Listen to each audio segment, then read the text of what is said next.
Okay, so here we want to know how much charge do 150 electrons have. Now we know that one electron has negative 1.602 times 10 to the negative 19 coulombs of charge. Alright, so if one electron has this much, how much does 150 electrons have? So we could just reasonably come to the conclusion that if 1 is this many, then we would just multiply this by 150. And this is how you would set that up. You have 150 electrons. It's not electrons per meter or electrons per minute, it's just 150 electrons. So this is over 1.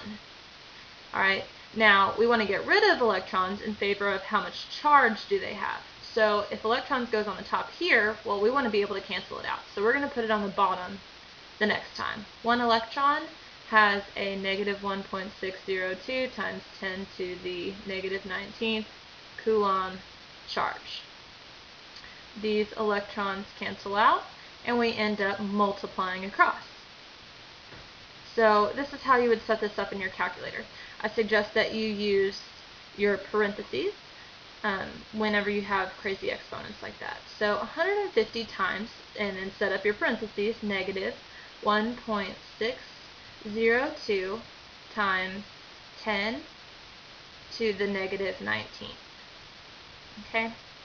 And you're going to get negative 2.4 times 10 to the negative 17 coulombs of charge.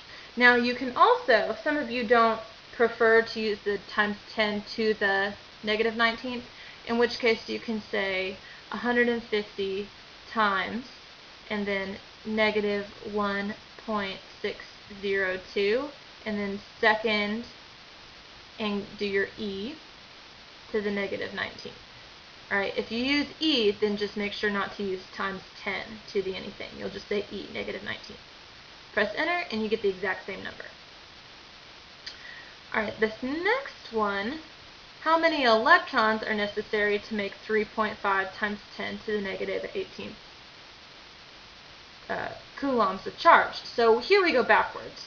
We have a positive charge of 3.5 times 10 to the negative 18th coulombs, which is a pretty small charge, but it's positive, which tells us that we have lost electrons. Alright, so we have coulombs. It's not coulombs per meter, coulombs per minute, or anything like that, so it's just over 1. Alright, now this time, instead of trying to get rid of electrons like we were here, we're trying to get rid of coulombs. Well, we want coulombs on the bottom, and we know that negative 1.602 times 10 to the negative 19th coulombs is the charge for one electron. We can cancel our coulombs out, and we just divide this top by the bottom. So we can say, and I would start your parentheses, 3.5, and then we can use e to the negative 18th over, and then start another set of parentheses, negative 1.602 times 10 to the negative 19. Alright, and you get negative 21.8 electrons. Now, hold on just a tick. Can we lose 21.8 electrons? The answer to that is no. We can't lose parts of electrons because parts of electrons do not exist. So if we need this much charge, we need to lose at least 22 electrons. Even if this were a 21.1 electrons, you would still round up, because if you had only 21, you wouldn't have enough charge. So you always round up, and it lost 22 electrons to gain a positive 3.5 times 10 to the negative 18th charge. Now, I've seen some people set this up and solve the problem in a different way. For instance, how many electrons are necessary to make 3.5 times 10 to the negative 18th coulombs of charge? Okay, so this is what you want, 3.5 times 10 to the negative 18th coulombs of charge. And we want to know how many electrons is that. Okay? And we set up a proportion. So this much charge over how many electrons is proportional to, we know that negative 1.602 times 10 to the negative 19th coulombs of charge is equal to 1 electron.